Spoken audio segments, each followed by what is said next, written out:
Hi, this is the NLP Renegade here, and I'm at an NLP practitioner training in Los Angeles, California right now, studying with Wyatt Woodsmall. Wyatt Woodsmall was the first master trainer that Richard Bandler certified as a master trainer. So he's been around since pretty much the beginning, and he does his own kinds of things now. This is primarily focused on business, but it is the first part of a practitioner training. I'll be here for 6 days. So you might wonder why I'm at a practitioner training. Clearly I've done plenty of things now and I don't need to be here, but here's the story about it. I practice the fundamentals, the basics, all the time. And I can't get enough practitioner trainings. This is my third full practitioner training, and I've taken some master practitioner trainings and trainers training and other types of things like that, and I plan to continue to do that, whether it's in person here or whether it's training with my friends and things like this.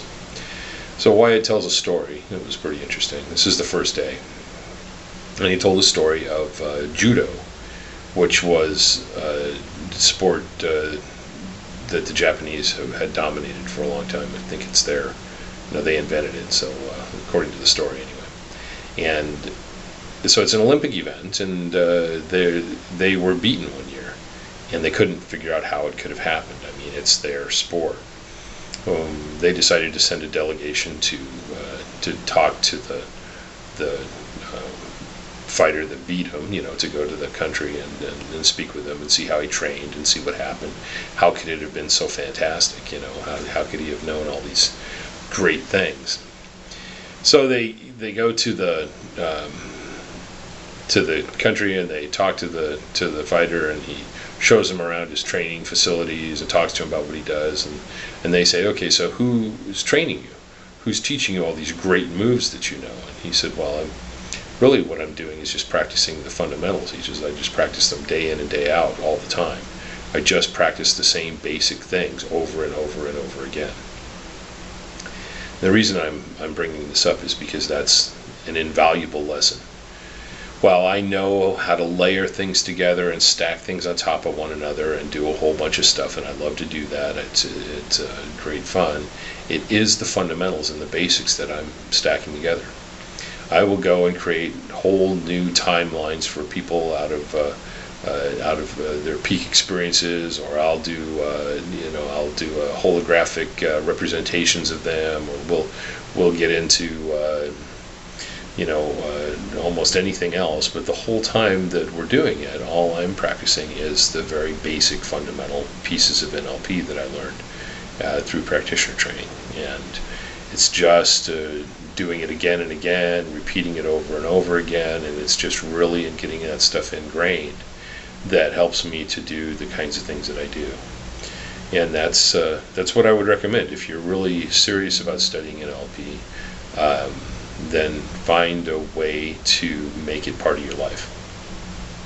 Find a way to repeat trainings, or to train with small groups or something like that, so that you stay really active in it and continue to grow and learn in that, and then change that up from time to time. Don't just study the same things with the same people.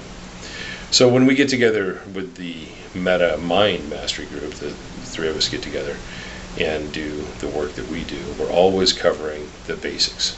What are the presuppositions? What is commanded tonality? What is an embedded command? What types of things do you do? What's rapport? And the rapport skill itself is such a huge piece of NLP that if you knew nothing other than rapport, you could probably figure the rest of it out. Well, maybe that's true of the meta model. If you knew nothing but the meta model, maybe you could probably figure everything else out.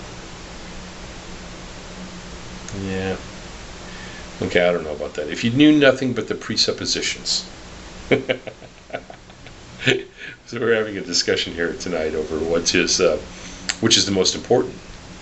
Physiology, because physiology is really important in NLP. It can make all the difference. Is it physiology or is it outcome orientation? Which is really the most important? It's so funny. It's funny to think that everyone's trying to boil it all down to just the one thing. And it is just the one thing. It's knowing what you want. No, it's really linguistic skills. Anyway, so go take a look at my blog at NLP Institute Arizona and leave some comments. Let me know what you think. I'll talk to you soon. Thanks.